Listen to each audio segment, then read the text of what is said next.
Tuesday morning in the Federal Capital Territory. News filters in that the residence of a Deputy Senate President, Ike Madu, has been cordoned off by security operatives who prevented him from leaving his home.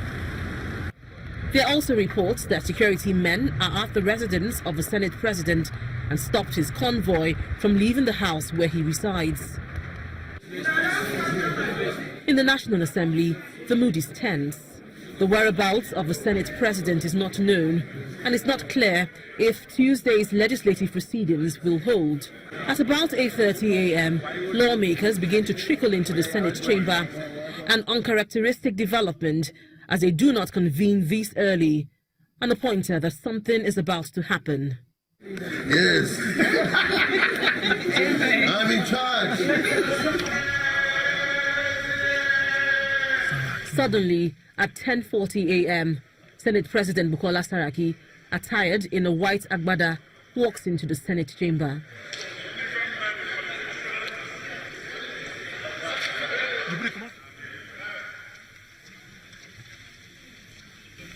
He goes straight to the business of the day, announcing the defection of some senators. After due consultation with our constituents and stakeholders in our constituency, in proper recognition of Section 68(1)(g) of the 1999 Constitution as amended, and for the fact of our party, the All Progressives, is hereby majority faction, we hereby inform the Senate that we, the undersigned, changing our political affiliation from the All Progressives Congress to the People's Democratic Party. Senate Majority Leader Ahmed appeals to the defecting senators, but his appeal is ignored. Until we exhaust all the opportunities. And I want to assure, Mr. President, I want to assure all of us here on this side that what will come out of the synergy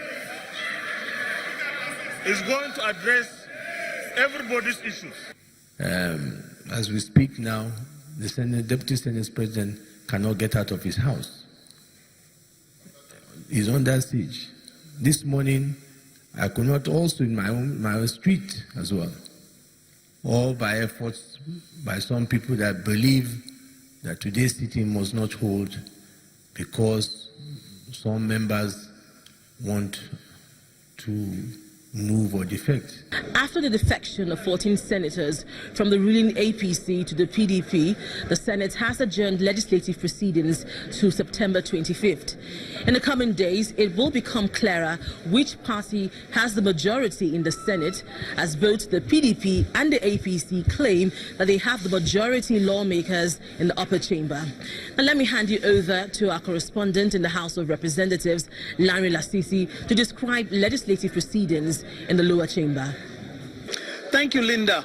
Now, news of the defections in the Senate had filtered in before lawmakers gathered to commence plenary in the House of Representatives. And upon hearing the news, some of them gathered out in the lobby, discussing the developments among themselves. And PDP lawmakers numbered more among them. And before you could say what was happening next, they broke into a song.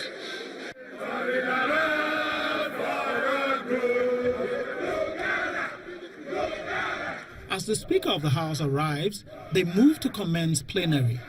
Honorable colleagues, shall we pray? They then attend to some items on the order paper, but it is clear what everyone is waiting for. The House of Representatives, sponsored by the All Progressive Congress, APC, wish to notify you of the change of our political party from APC to the People's Democratic Party. This is a result of factionalization or division of our party at all levels, leading especially two different chairmen claiming leadership of the party. We make this notification of fulfillment of the provisions section 68(1) subsection G of the Constitution of the Federal Republic of Nigeria as amended, and all other laws, precedents and facts enabling us in that behalf. The Speaker of the House then goes ahead to read letters from 36 members announcing their defection from the ruling All Progressives Congress, 32 to the main opposition party, the People's Democratic Party, and 4 to the African Democratic Congress. The House had barely settled down when another lawmaker rose to announce his resignation from the party without stating which party he is moving to. 68G as cited by Mr. Speaker. Members of the majority party immediately raised points of order. I wish to state clearly, first of all, there is no division within the APC. There is no division within the APC, Mr. Speaker. I request my honorable colleagues to honorably and respectfully resign their seat and return our ticket. Otherwise, Mr. Speaker, I ask you in accordance with this to declare the receipt back. The Speaker then gave this ruling. I think we are done with this debate. And in the course of this assembly, they have been crisscrossing from one party to the other. And I've been consistent in maintaining that the issue of division factionalization is always a question of fact. And it's the same position I will maintain today. Because what will save the Speaker is impartiality. And justice to one is justice to another. So the same ruling is the same ruling I'm maintaining today. A ruling that was chaired by some lawmakers. Can we take a seat, please? The House has adjourned sitting till the 25th of September. The lawmakers will be resuming at a time when parties will be conducting primaries. The ramification of these defections may then become clear. Lanre Lasisi, Channel Television News. Welcome back to Sunrise Daily, coming to you live from our Abuja studio. Standing by with me are two gentlemen, Mr. Ismail Ahmed, who is a member of the Board of Trustees of the ruling All Progressives Congress, and Mr. Kola Ologbondiyan, who is the National Publicity Secretary of the Opposition People's Democratic Party, here to discuss this morning the gale of defections that we witnessed yesterday in the National Assembly. You're very welcome to the program, gentlemen. Good morning, Nigeria. Good morning, Nigeria. Let me start with you, Mr. Ahmed. The defections were one-sided yesterday from your party going into the Opposition People's Democratic Party in large part. You had a few going into the ADC in coalition with the PDP, of course. What is your assessment of the effect of these defections on the state and health of your party? Well, thank you so much. I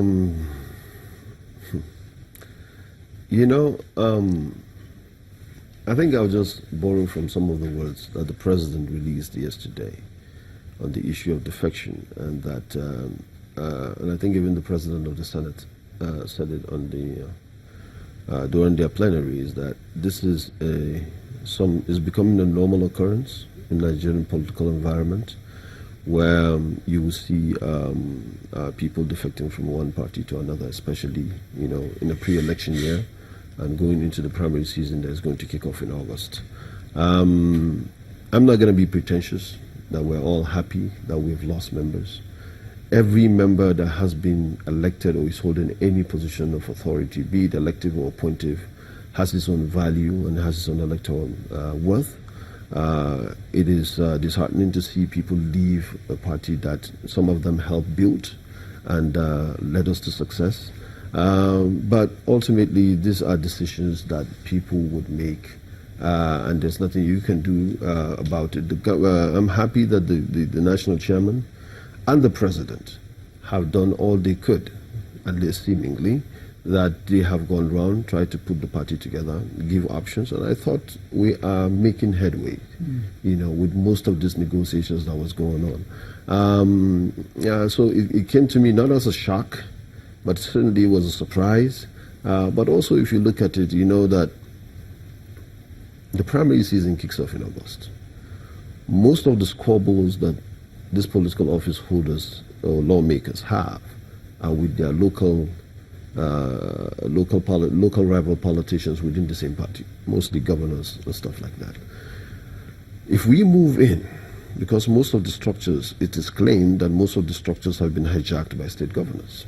Now, if they're moving into elections into the primary seasons in August and September, without the structure either in support of them or any of their people within the structure, then the natural thing they would expect is that they will lose their seats as a result.